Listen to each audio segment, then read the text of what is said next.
The Coda dual Torxica is a brand new secondary weapon that's kind of grabbed everyone's attention because it is brand new, sparkly.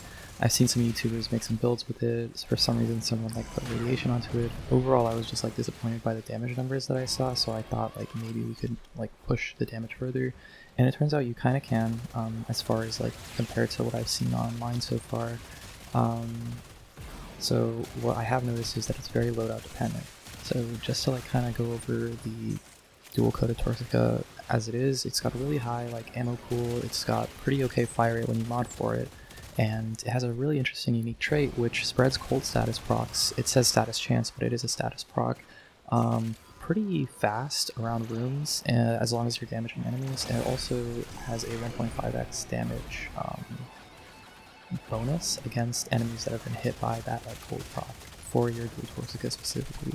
So that's a cool like kind of bonus, and we can kind of see if it stacks up against the dual Toxocyst in like this little clip here.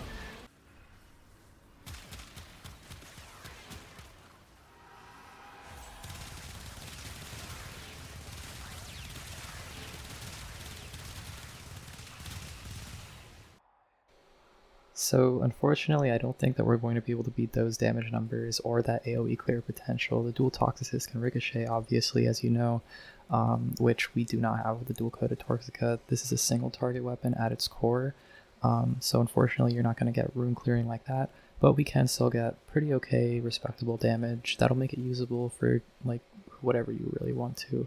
I personally brought it to level cap. I streamed it a little bit ago with Harrow. And it really benefits from flat critical chance buffs and things like that, fire rate bonuses, things of that nature. So I'll show some of the test footage that I did in the background here. As you can see, the damage is pretty respectable, but you don't really hit red crits or anything too often unless you go with the frame dependent like crit buffs that you get from like Harrow or for Temple or from like Site 09. In terms of like the actual damage numbers in testing, we see like about like 200 to 300, maybe 500,000 in actual missions where you have access to like, I don't have Doriga on the test footage. He would be priming for me. He would also be giving me like Tenacious Bond and other critical damage bonus, for example. And so the damage numbers get a little bit higher in like actual practice, where I'm hitting like more like 1.2, maybe 2 million sometimes. But generally it kind of is around this effectiveness. This is what you can expect. You can use body shots if you really like have to, but for the general use build that I showed first, you might not want to go for body shots. You kind of need to hit headshots. With frame dependent build, you can go for body shots more, and same thing with the build that I use with Saryn, which I'll show a little bit later. But obviously Saryn's going to buff this thing to the moon as she does with any weapon. I'll start by going over the general use build for the dual Torxica. Pretty simple. You have heat, corrosive, and magnetic on this via magnetic might with secondary enervate. We get prime convulsion, we get pistol pestilence for our corrosive, target cracker for some crit damage, but we're not pumping the crit chance too high so that we can actually take advantage of enervate. Galvanized shock, galvanized diffusion, and anemic agility tends to make it the most comfortable to play. You could put on Merciless Gunfight if you wanted to, but honestly the fire rate reduction makes this a lot harder for it to ramp up because it is dependent on the stacks that you get out of Galvanized Shot and Galvanized Diffusion. Prime Pistol Ammo Mutation, just because I found that while I was running this in Cascade, I did end up like running out of ammo straight up. So this is kind of useful because you're just going to be holding down left click, you're not really going to be worrying about ammo too much, so it's nice. And I think it's hit scan, so you don't have to worry about lethal momentum or anything like that. In terms of what you would do for the frame that you pair it with, really you just need Arcane Precision and Arcane Velocity. When it comes to the frame dependent builds, I had to put my thinking cap on a little bit more. I'm using secondary fortifier because I'm not taking advantage of magnetic at all for this one, so that's going to help us with our overguard. It's still heat and corrosive. We're using Merciless Gunfight this time to pump up our critical multiplier a little bit since we lose it off of magnetic might. Still Galvanized Shot, still Galvanized Diffusion, Lethal Torrent of course is a must. Pistol Gambit and Target Cracker. We need Pistol Gambit this time, which is why we lose the Magnetic Might for our critical chance, because we're not taking advantage of Enervate. And of course we just get our Corrosive in. The reason that this works is because we are going to be using it with frames that buff crit with a flat critical chance bonus. For example, in the footage that I was playing earlier with Temple, who is just using his basic build, just with Arcane Precision and Arcane Velocity for, more fire rate and more base damage. What we do with him is we just use his heat buff off of Ripper's Whale, and we stack it up with his first ability and also with Overdrive. That was the wrong build. This is more useful. You can still use Augur Secrets here if you want. We just subsume off his 4 for Nourish. And we use his Overdrive for our flat critical chance bonus, which gets us into red crit territory. Here's also the build that I used for Hera when I was going up to level cap.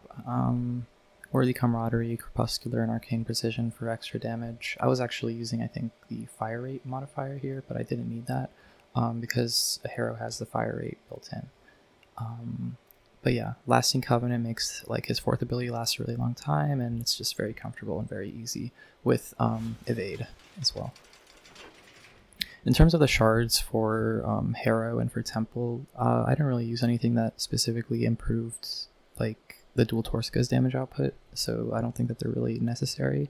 But if you want to use secondary critical chance shards, you should not use Enervate at all on whatever frame that you're using, because the crit will be too high. You kind of won't be taking advantage of it as much as you kind of could be able to.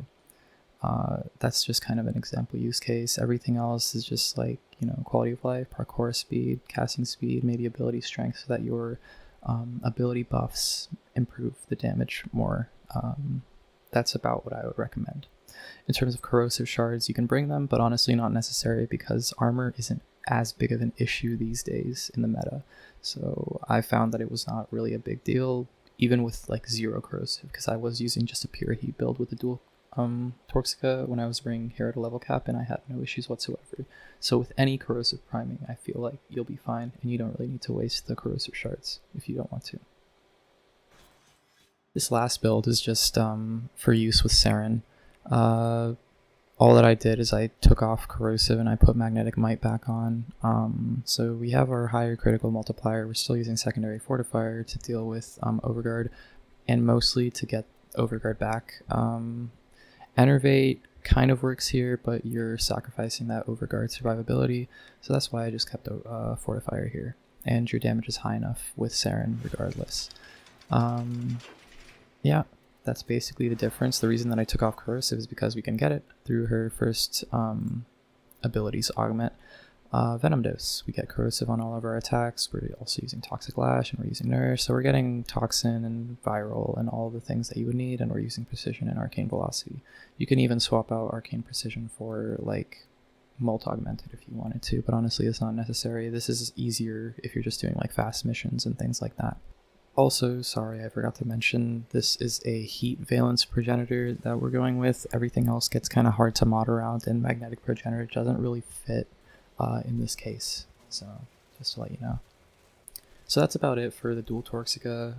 The gun is basically left-click simulator until you have to reload, but you can get around the reload with Volt, with Harrow and their passives from off of their abilities, or with Temple specifically. I didn't mention this earlier, but you can actually use his first and second abilities freely without canceling reload, so you can just do those abilities and start priming enemies, or just stacking up your heat damage bonus while you wait for the reload.